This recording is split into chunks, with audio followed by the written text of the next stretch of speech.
금강경에 관해서 맨 처음에 이제 좀 초청 법회를 받았을 적에 금강경 봉창기도잖아요. 그러니까 저 역시도 금강경에 관한 이야기를 하는 게 맞습니다. 맞고 금강경과의 저와의 인연은 뭐 출가 초반부터 있었어요. 저희 은사 스님께서 아시는 분들 아시겠지만 매일같이 108배를 하셨습니다. 그냥 하는 말 아니에요. 돌아가시기 입적하시기 직전까지 하셨어요. 직전까지 하셨고 제가 옆에서 뵀습니다. 그래서 혹시나 독감이 드셨다 한다면 108배가 힘드신 거예요. 그럼 3번에 나눠서 하셨어요. 3번에 나눠서 하셔가지고 제가 그 모습을 옆에서 시자 때부터 행자 때부터 그렇게 뵀습니다. 그래서 원래 행자들 특징 뭐냐면은 따라하는 게 특징이에요. 나도 해야지. 그렇게 해서 따라했습니다. 근데 108배 자체는 뭐 제가 젊다 보니까 그렇게 오랜 시간이 걸리지 않아요. 그래도 하나 독경은 더 해야 되겠다 싶어가지고 금강경 독경을 제가 이제 3위계 받고 나서부터 계속 했습니다. 그래서 저도 이제 이렇게 매일같이 금강경을 읽었지만은 금강경과 관련된 이제 저희 일화가 있습니다. 제가 기본선언이라는 것을 졸업을 했어요. 이제 해인사나 승가대, 뭐 동국대 같은 우리 기본 교육 과정이 있는데 저는 선언에서 정진을 했습니다. 처음부터 이제 선언에 대한 뜻이 강했고요. 선수행을 하겠다는 의지가 굉장히 컸습니다. 근데 이제 한 번은 이런 일이 있었어요. 도반 스님이 우리가 동화사에서 교과안거란 걸 하고 있는데 그때 이제 저희가 3이다 보니까 좀 이제 대중 이제 공약물도 좀 넉넉지 못한 거예요. 그래서 뭔가 좀 부족하던 차에 어떤 스님이 뜻을 내서 포도를 10박스를 공양을 낸 거예요. 그 당시에 우리 대중들이 한 40명 모였죠. 40~50명 모였으니까 포도 10박스가 굉장히 귀중한 공양물이 됐습니다. 근데 이제 이 스님께서 뭔 행동을 하셨냐면은 포도 박스마다 누가 공양 냈다, 누가 공양 냈다, 누가 공양 냈다. 이를테면 원제라면 원제 공양, 원제 공양, 원제 공양이라고 다 쓴 거예요. 쓰니까 제가 농담 겸 진담으로 이런 말을 했습니다. 야, 이거 스님, 이거는 금강경도 차마 설하지 못했던 유주상보시 아니요. 그래서 오늘 주제가 무주상보시죠. 무주상보시. 보통 무주상보시를 어떻게 해석을 해요? 어떤 좋은 일을 했다 하더라도 보시를 했더라도 자기 상을 내지 말라 그런 식으로 해석을 많이 하죠. 그래서 이제 원래는 금강경에서 무주상보시를 가르칩니다. 가르치고 하지만은 이 선생님은 유주상보시를 한 거예요. 그러니까 제가 유주상보시 금강경도 설하지 못했던 설한 바 없던 유주상보시네 하고서 하니까 주변 스님들이 막 웃었어요. 이제 원제 같은 중놈한테 걸리면은 보시하고도 이상한 소리 듣습니다. 그렇다면 저는 유주상보시라고 그렇게 비판했지만 저는 무주상보시를 할까? 또 그렇지도 않은 것 같아요. 제 삶을 돌이켜 보면은 이제 저도 얼마 전에 이제 인도 성지순례를 다녀왔습니다. 한 40여 분 정도 모시고서 불자님들 이렇게 처음으로 저도 출가 전에 혼자서 성지순례를 했는데 출가 후에 처음으로 20년 만에 성지순례를 했습니다. 굉장히 좋은 뜻깊은 시간이었는데요. 그때 제가 이제 카라멜 팝콘을 좀 샀어요. 그래서 이제 저희 인원이 많다 보니까 뭐 다는 한 박스는 하나씩은 못 먹더라도 그렇게 나눠서 먹었습니다.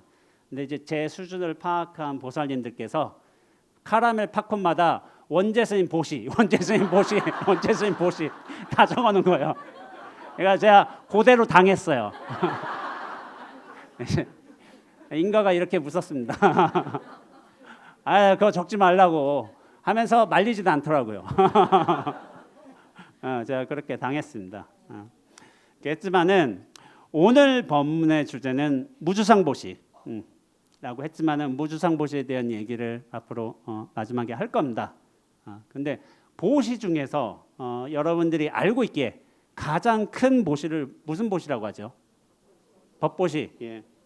배운분들이라 대답이 바로 나오네요. 법보시라고 해요. 근데 요즘에 법보시는 보통 어떤 상황에 써요? 책 공약 내는 거 아니면 경전도 공약 내고 하는 거를 보통 법보시라고 쓰고 있죠. 근데 사실 법보시의 가장 근원적인 의미, 정통적인 의미는 뭐냐면은 사실 법으로서 상대방을 깨우치게 하는 겁니다.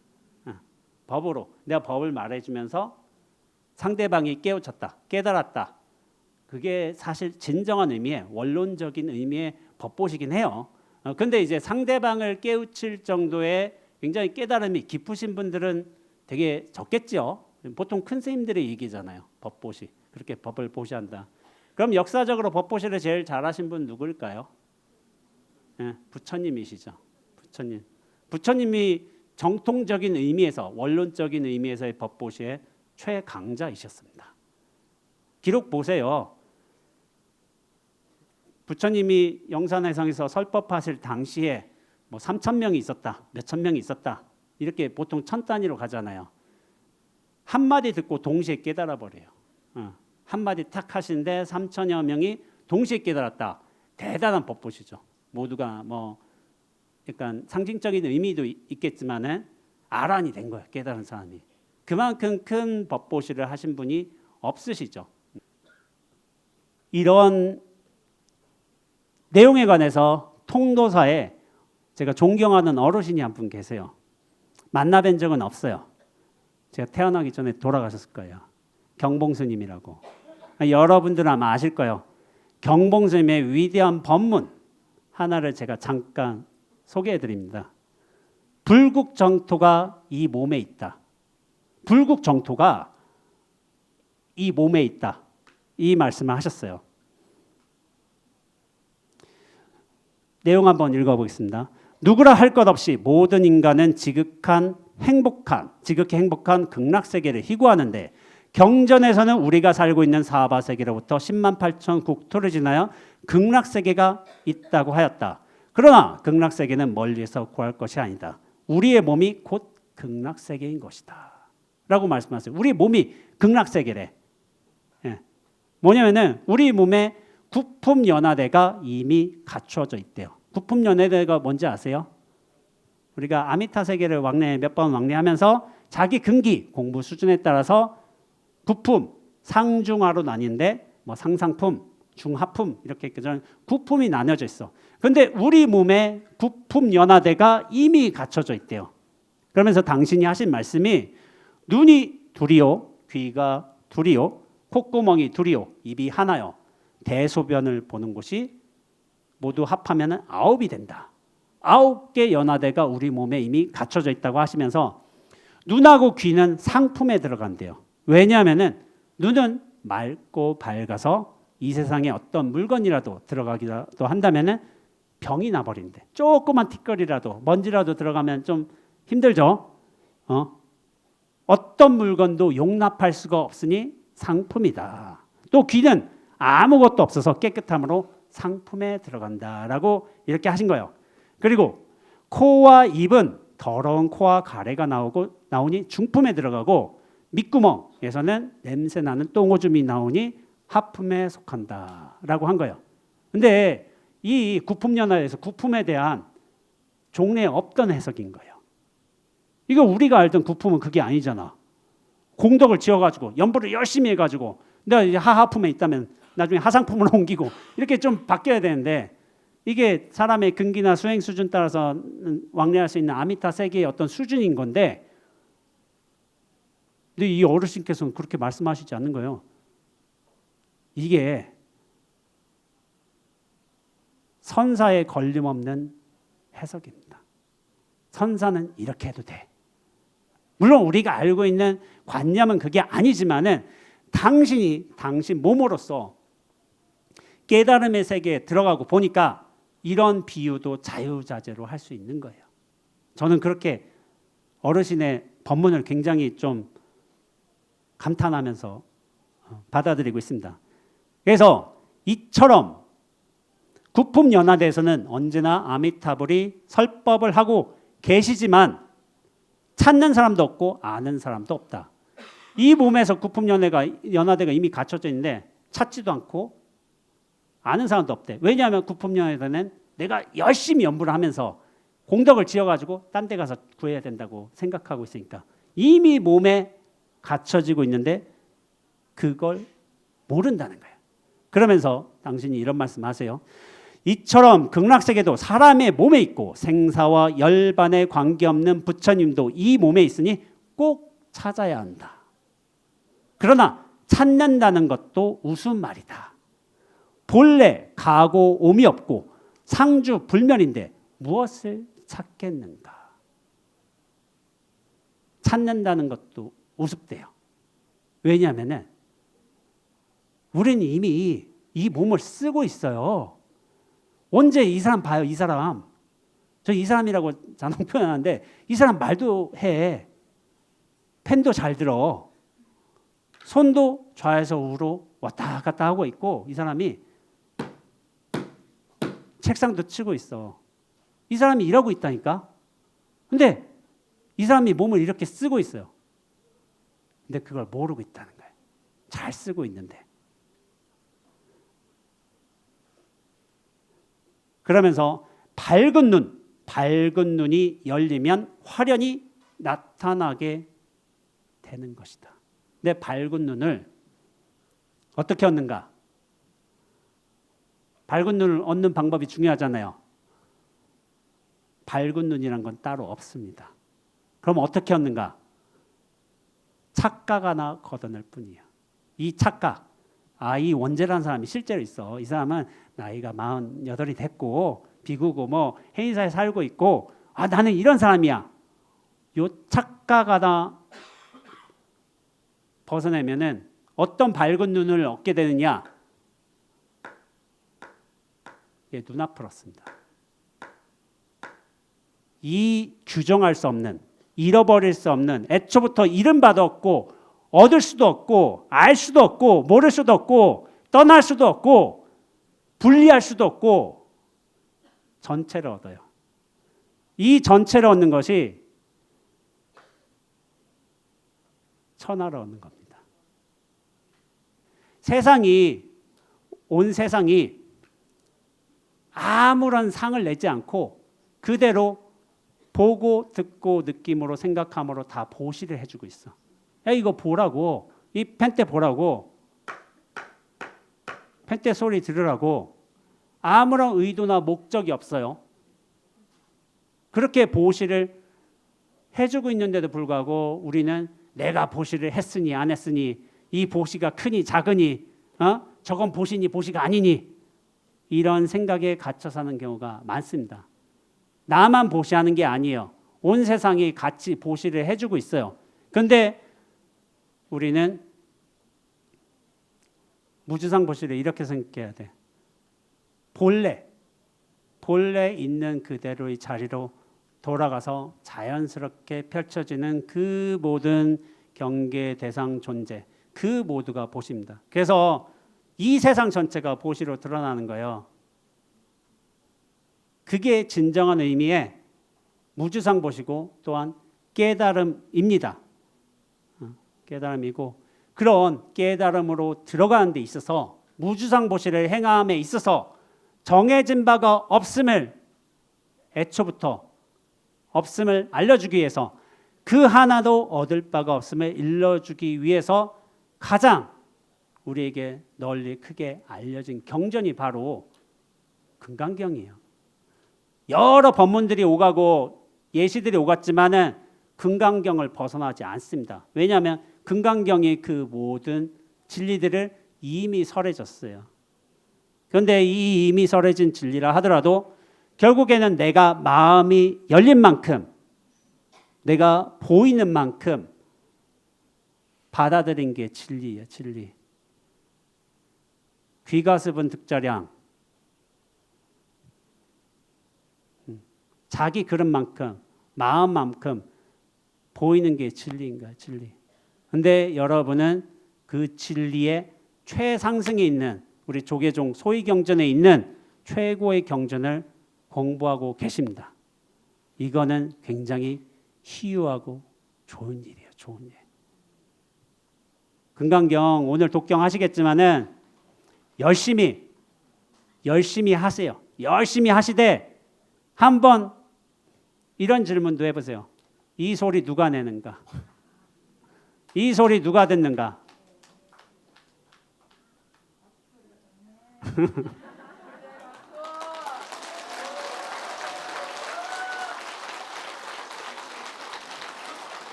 여러분들이 함께 모이셨어요.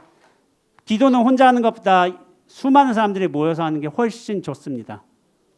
이 수많은 원력들이 모여서 만든 법에, 여기가 법당이고 나조차도 하나의 소중한 법당입니다. 이 법에서 소리가 나오고 있어요.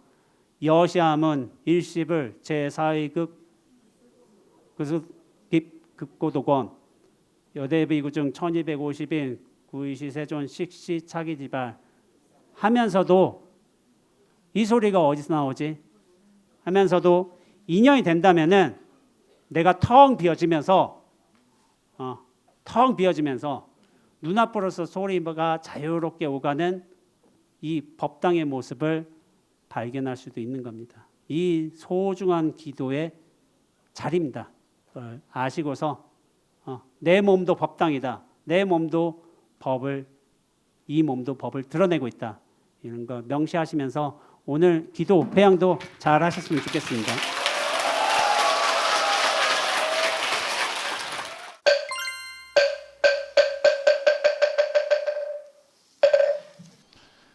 사람이 그게 있어요.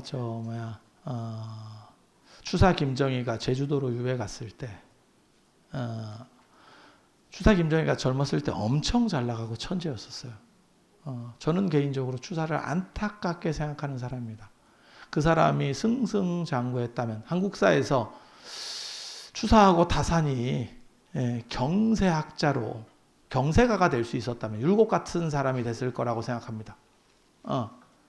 그런데 다산은 유배를 가서 글을 썼고, 추사는 유배를 가니까 추사가 다산보다 못해요. 제가 보기에는 사람의 이 품격이라든가 위치가. 왜? 추사는 거기서 공부를 포기하고 예술로 돌아가요. 자신의 어떻게 보면 방어 기제를 예술로 만들어 버리는 거예요. 예술로 삼는 거거든. 굉장한 천재입니다. 둘 다. 다산은 끝까지 세상을 버리지 않았어. 그래서 이 세상을 내가 다른 방식으로 바꾸고자 한 거예요. 그게 경세유표, 흠음신서, 목민심서 이런 책들이거든. 일표이서라고 하는 거예요. 그렇게 끝까지 나는 쓰지 못하지만 누군가를 위해서 나는 해야겠다. 굉장히 슬프고 힘든 일입니다. 누군가를 위해서. 매향비라고 아세요? 매향비?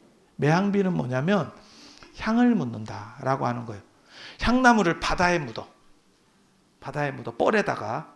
그럼 몇백 년이 흐르면서 조수간만이 되고 이 과정에서 100년이 넘으면 좋은 향으로 바뀐대. 그리고 거기에 그 사람들은 그 향을 묻었다는, 나중에는 찾을 수가 없으니까 비석을 세워. 그걸 매향비라고. 향을 묻은 비석.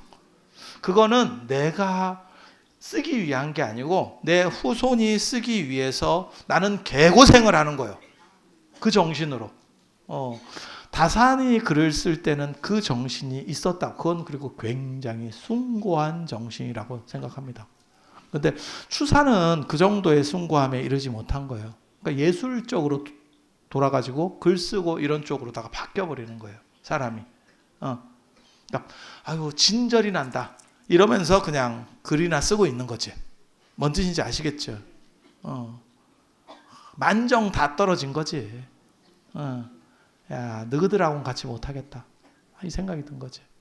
그래서 추사가 잘 나갈 때는 모든 사람들이 이렇게 친하려고 하다가 추사가 제주도로 유배를 가니까 오는 사람이 없대. 발이 다 끊겼고 선생님께서는 책을 보고 싶었는데 책이 주는 사람이 없고 그때 중인 이상적이 책을 가지고 갑니다. 그 사람이 역관 출신이었는데 청나라 유리창에서 북경에 유리창이라는 데가 있어요.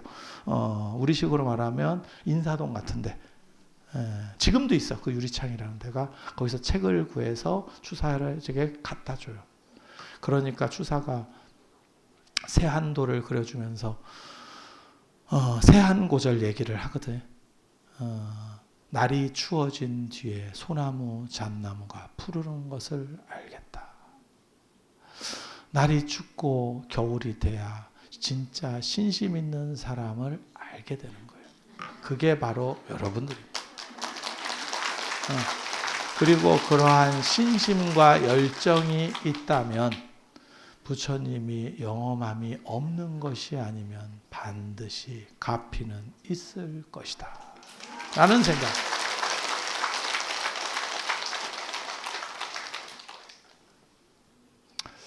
행사 있고 날 좋고 구경하기 좋을 때 오는 거는 누가 못하겠어. 저는 적광전에서 참 그 적광전 문 쪽에 붙어가지고 진짜 추워요. 해보시면 진짜 추워. 부처님이 계신다면 저런 분들을 원을 안 들어주면 그거는 반칙 아니냐, 나는 그런 생각이 들어. 아니 나이 환갑이 넘어서 그냥 방에 있어도 추워. 근데 거기서 우풍 맞아 가면서 쎄한데 거기서 그 기도를 하는 그 정신 높게 평가합니다, 진짜. 높게 평가. 그건 숭고함이라, 가족을 위한 아니면 자녀를 위한 숭고함이라는 생각을 합니다. 자신을 위해서 그 정도까지 할 수 있을까라는 생각도 들어요. 사실 내일이면 그 정도까지 할 수 있을까? 그게 어떻게 보면 마지막 한국의 어머니 세대들이 여러분이 아닌가 싶어. 여러분 자녀분은 그렇게 못할 거예요. 그건 뭐 지가 알아서 하겠지요. 이제 이렇게 그렇지 않을까? 그런 생각이 들어. 아니 진짜 얘기하는 거예요, 이거는. 그래서 사천왕, 여기 지금 정문을 만드는데 사천왕 별사를 한대. 근데 사천왕 중에서 눈깔이 북방 비사문천왕이에요. 다문천왕이에요. 그래서 제가 다문천왕 한번 모연을 해보겠습니다. 이렇게 얘기를 했어. 그게 제가 할 수밖에 없는 상황에서는 최고의, 어떻게 보면 딴 사람들은 모르더라고. 다문천왕이 똑같은 줄 알더라고. 안 그래요. 이게 리더야, 리더. 서태지와 아이들에서 서태지하고 아이들하고 같다고 생각하면 절대 안 돼. 서태지 빠지면 그룹 해체다. 이게 다문천왕이 서태지에 해당하는 거예요. 근데 위태천 신앙이 있고 다문천 신앙이 있어요. 이 두 가지, 이 둘이 어떻게 보면 제일 세요. 그리고 누가 있냐면 재석천. 그러니까 재석천은 좀 리더, 좀 센 리더고, 현실에서 실무적으로 이렇게 행동대장 같은 게 위태천과 다문천이에요. 그래서 재석천이 아수라하고 전쟁을 벌일 때 행동대장의 맨 앞으로 나오는 게 사실 다문천이에요. 다문천이에요. 그래서 다문천은 탑을 들고 있어. 한 손에는 탑을 들고 한 손에는 창을 들고 있습니다. 이게 내가 창이라고 하기 전까지는 이거를 사람들이 창인지도 잘 몰라. 일산인 줄 알더라고. 왜? 탑을 들고 있는데 창을 드는 게 너무 언밸런스한 거 아닙니까? 이러더라고. 그래서 내가 논문을 썼거든. 왜 탑을 들어야 하는가? 부처님 탑을 들고 전쟁에 나간다는 것은 반드시 승리한다. 불법의 수호의 힘으로 반드시 악을 이기겠다. 그래서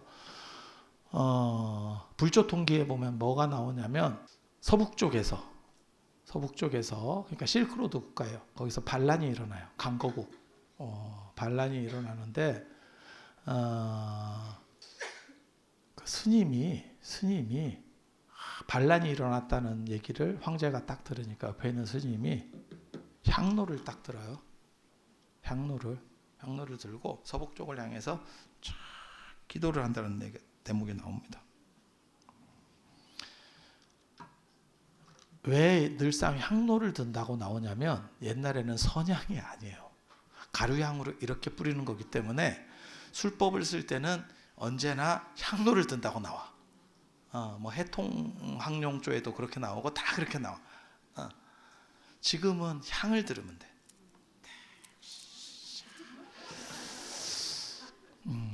그랬더니 샥 바람이 불면서 뭐가 이렇게 뜰 앞으로 나오더래. 그래서 그 스님이 그걸 그쪽으로 보냈어요. 그리고 나중에 그쪽에서 전투 보고가 왔는데 모래바람이 치면서 적이 앞을 분간할 수 없는 상황이 돼서 결국 우리가 쉽게 점령할 수 있었습니다. 그 반란을 쉽게 제압할 수 있었습니다. 근데 그 시간이 맞더라는 거예요. 그게 누구냐라고 황제가 물어보니까 담은천의 아들 독건입니다 라고 얘기하거든요. 그래서 그 이야기 이후로 뭐라고 나오냐면 모든 군사시설에 담은천을 모시는 곳을 만들었다. 그래서 담은천이 승리한다라는 뜻이에요. 승리한다라는 뜻이 있어요. 그리고 후대로 넘어가면 그게 위태천으로 바뀌어요. 위태천으로. 그래서 지금도 중국에 가면 사천왕이 앞에 모셔져 있고 뒤쪽에는 위태천이 있습니다. 지금도 다 그렇게 모셔. 근데 우리나라는 위태천을 상으로는 안 모셔. 상으로. 그림으로는 저 신중단에 들어가 있는데 상으로는 안 모셔.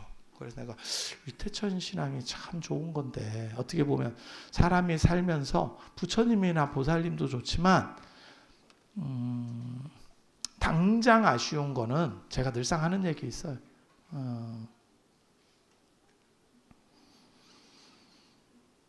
센 사람도 좋지만 실무자를 가까이 하는 게 좋아요. 실무자. 그래서 그런 걸 하는 게 누구냐면 담은천이나 위태천이에요. 그래서 제가 그래서 위태천 가지고 스티커 만들어 가지고 붙여드리고 뭐 그렇게 해서 여러분들이 조금이라도 나쁜 일이 이렇게 들어오지 않기를, 나쁜 일이 생기고 나서 극복하는 것보다 생기지 않아서 안 만들어지는 게 좋은 거예요. 생기고 나서 극복하는 거는 절대 좋을 일이 없습니다. 암인데 기도해서 나았어요. 됐어요. 안 걸리는 게 나아. 처음부터 방어막을 잘 만들어서 안 걸리는 게 나아요. 그렇지 않아? 그걸 왜 고생을 해요? 그래서 저도 그렇게 생각하기 때문에 저도 그렇게 붙여놓고 다녀요. 그게 뭐 어려운 것도 아니고 조금이라도 효과가 있으면. 그리고 제가 늘상 얘기하는 게 있어요. 그게 붙인다고 세상이 바뀌겠냐? 공부 못하는 놈이 그거 붙였다고 뭐 1등 하겠냐? 안 돼요. 하지만 인생은 비등비등한 상황에서 살짝 더 가고 살짝 덜 가서 인생이 바뀌는 경우가 있어. 제가 그런 얘기 하잖아. 대기업 면접에 갔어. 안 그러면 무슨 뭐 면접에 갔어. 시험까지 다 통과해서 똑같이 올라온 거야. 3배수로 들어갔어. 이거는 얘를 뽑아도 되고 얘를 뽑아도 되고 얘를 뽑아도 되고 하자가 없어. 그러니까 사람한테 부탁해보면 뭐가 있냐면 인사 관련된 사람한테 청탁이 들어갈 때 있거든. 그러면 그 사람이 뭐라고 얘기하냐면 올라오라고 그래. 그럼 내가 봐주든가 할게. 올라오는 거는 손댈 수 없어요. 큰 회사는 다 마찬가지입니다. 구멍가게 같은 데는 손댈 수 있어요. 근데 큰 회사는 그거 손댔다가 잘못하면 지가 날아가요. 그러니까 올라오라 그래. 그러면 내가 면접할 때 좀 점수 더 줄게. 그건 가능한 거야. 자, 이렇게 됐을 때 진짜 인생이 묘한 거라니까. 물어봤어. 뭐 질문을 했어. 그랬더니 이 사람이 굉장히 똘똘하게 대답해. 그러니까 면접관이 무슨 생각을 하냐면 제가 좀 되바라졌구만. 이렇게 판단할 수도 있어. 저게 겸손함이 없구만. 그래 이래갖고 이게 조직사회에서 잘 될 수 있겠어? 이렇게 하면 점수가 까이는 거예요. 또 다른 면에서는 사람이 똘똘하구만. 자기 정체성이 분명해요. 이런 사람이 우리 회사에 필요하지? 야, 이거 백지장 한 장 차이야. 진짜. 아니야, 진짜야.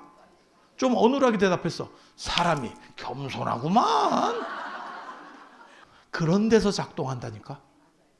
그런 데서 작동한다니까. 그게 인생이 바뀌어요. 그게 인생을 살 때 몇 번 있어. 탁탁탁 칠 때. 그리고 그게 여러분 결혼 때도 작동했어. 결혼 때도 작동했어. 그때 내가 위태천 붙여줬으면 지금 여러분들이 사모님 됐어.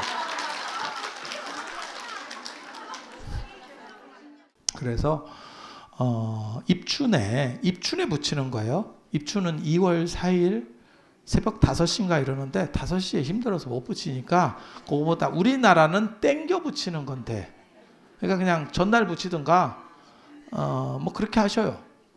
그렇게. 그래서 요거 이제 맞박이 하나, 대문 맞박이 하나 붙이고 이게 두 가지 버전이 있어요. 똑같은 게 하나는 노란 거고 하나는 하얀 건데 이거는 이제 세트로 두 가지가 있어요. 이것도 노란 하얀 게 또 있어. 그래서 입춘에 붙이는 거예요.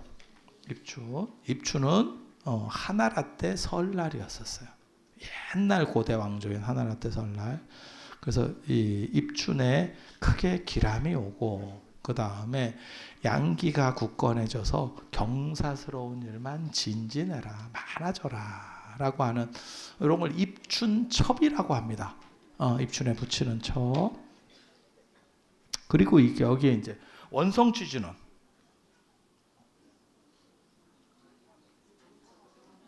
아니에요. 이거 원성취진원. 왜? 여기 원성취진원. 여기에 정삼업진원. 달라요, 이거. 그래서 요거를 바깥쪽에 붙이는 거고 저는 개인적으로는 원래 원판은 노란색에 쓰도록 돼 있어요. 이걸 괴황지라고 그러는 거고 물들여서 이렇게 하도록 돼 있어요. 부적이.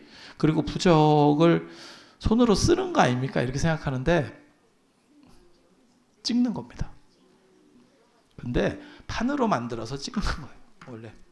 그리고 최강은 뭔지 아세요? 나무 판을 갖고 있는 거예요. 나무 판을 갖고 있는.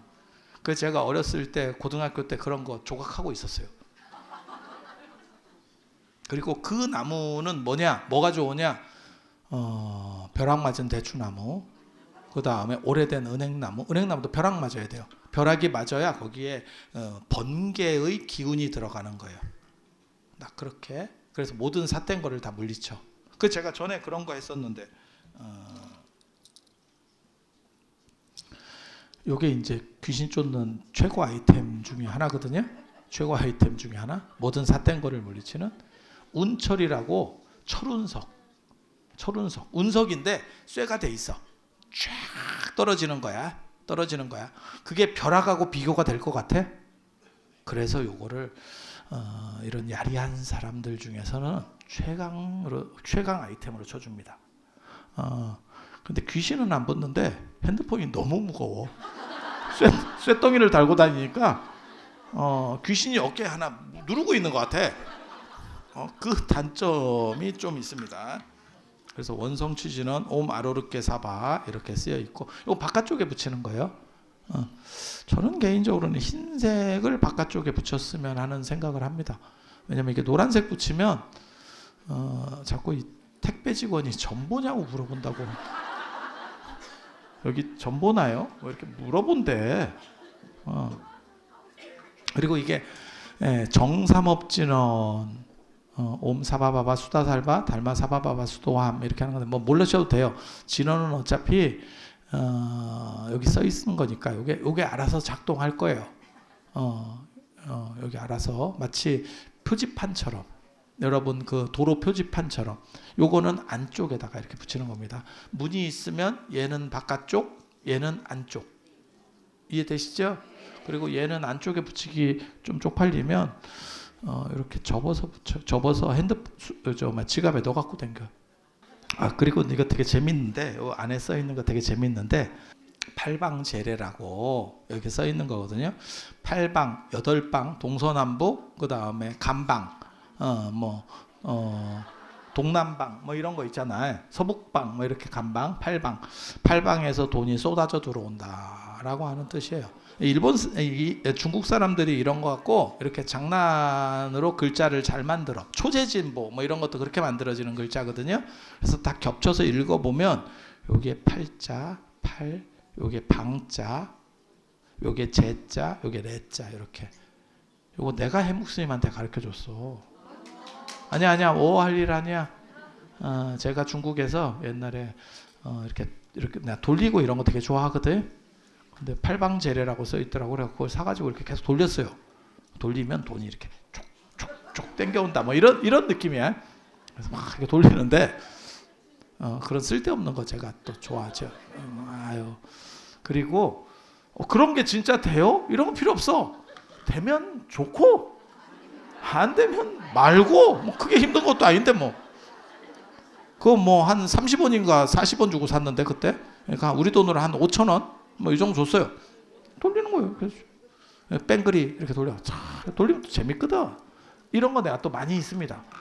그래서 그거를 내가 가르쳐 줬죠. 그랬더니 또 바로 써가지고 물론 우리가 이렇게 뭐 저렇게 물질적인 사람은 아니지. 우리가 정신적인 사람인데 없는 것보다는 있는 게 좀 낫지.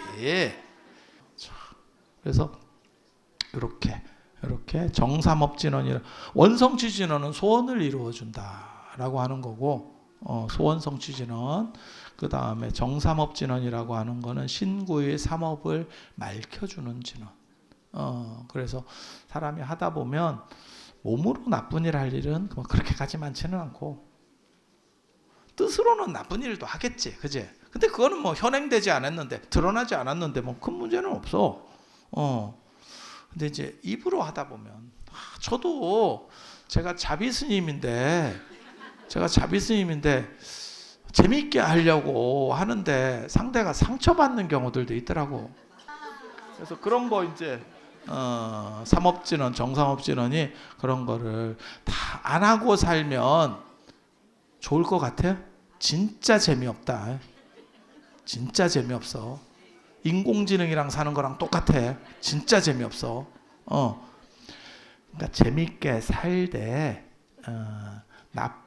그걸로 인해서 나빠지지는 말자.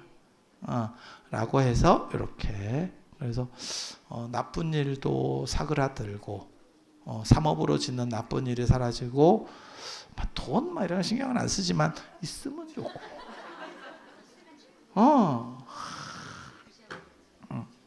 그래서 그렇게 잘 붙여서 여러분들이 댁내에 모든 좋은 일만 가득하시기를 기원드리고 자 들어서 감사합니다.